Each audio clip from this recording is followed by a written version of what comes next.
ഇന്ത്യയെ സംബന്ധിച്ച് ബംഗ്ലാദേശിൽ ആര് അധികാരത്തിൽ വന്നു കഴിഞ്ഞാൽ ഇന്ത്യയുടെ അതിർത്തി കൃത്യമായിട്ട് സംരക്ഷിക്കണം, ഇന്ത്യയുടെ നിലപാടുകളുമായി മുന്നോട്ട് പോകണം. എന്നാൽ പോലും ജമാഅത്തെ ഇസ്ലാമി നിയന്ത്രിത പാകിസ്ഥാൻ അനുകൂലികളായുള്ള ജമാഅത്തെ ഇസ്ലാമി നിയന്ത്രിത ബംഗ്ലാദേശിനേക്കാൾ ബെറ്റർ BNP ആണെന്നുള്ള കാര്യത്തിൽ സംശയമില്ല.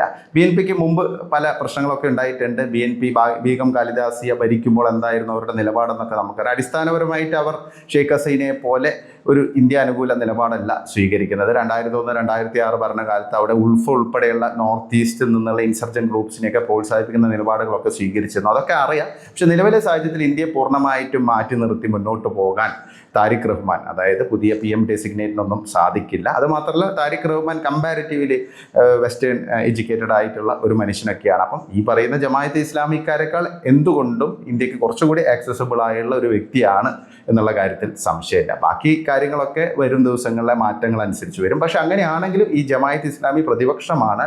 അവർ കുത്തിത്തിരിപ്പുകൾ തുടർന്നുകൊണ്ടിരിക്കും. അവർ ആ കാര്യത്തിൽ പിന്നോട്ടൊന്നും പോകില്ല എന്നുള്ള കാര്യത്തിൽ സംശയം വേണ്ട. അതുമാത്രമല്ല, ഇന്ത്യയുമായിട്ട് അതിർത്തി പങ്കിടുന്ന പല മേഖലകളിലും അവർക്ക് മുന്നേറ്റം ഉണ്ടാക്കാൻ സാധിച്ചിട്ടുണ്ട്. അതുകൊണ്ട് തന്നെ അതിർത്തിയിലൊക്കെ കൂടുതൽ സുരക്ഷ ശക്തമാക്കുന്നതിൻ്റെ ഒരു സാഹചര്യം കൂടിയാണ് ഇപ്പോൾ വന്നിരിക്കുന്നത്.